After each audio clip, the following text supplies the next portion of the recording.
लोखंडी सळ्यांची चोरी उघड, तडीपार, आरोपी जेरबंद, 3.26 लाखांचा मुद्देमाल जप्त। मिरज शहर पोलीस ठाण्याच्या गुन्हे प्रकटीकरण शाखेने लोखंडी सळ्यांची चोरी करणाऱ्या एका तडीपार सराईत आरोपीस अटक करून 3,26,000 रुपयांचा मुद्देमाल जप्त केला आहे।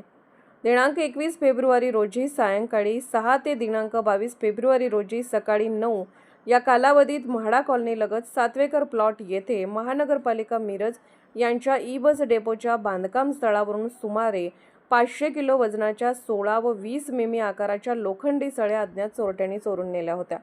या प्रकरणी मिरज शहर पोलीस ठाण्यात गुन्हा दाखल करण्यात आला होता। गुन्हे प्रकटीकरण शाखेला मिळालेल्या गोपनीय माहितीनुसार पोलिसांनी कमांडवेस ते दिंडी वेस रोड परिसरात सापळा रचला। दरम्यान पांढऱ्या रंगाच्या सुझुकी कॅरी टेम्पोमधून चोरीचा माल विक्रीसाठी नेत असताना संशयितास ताब्यात घेण्यात आले। अटक करण्यात आलेल्या आरोपीचे नाव सौरभ प्रसाद पोद्दार, वय 24, राहणार रमा उद्यान, म्हाडा कॉलनी, आंबेडकर नगर, मिरज असे आहे। संबंधित आरोपी हा सांगली व कोल्हापूर जिल्ह्यातून तडीपार करण्यात आलेला सराईत गुन्हेगार असल्याची माहिती पोलिसांनी दिली आहे। या कारवाई दरम्यान पोलिसांनी 26,000 रुपये किमतीच्या लोखंडी सळ्या तसेच 3 लाख रुपये किमतीची सुझुकी कॅरी टेम्पो असा एकूण 3,26,000 रुपयांचा मुद्देमाल जप्त केला आहे।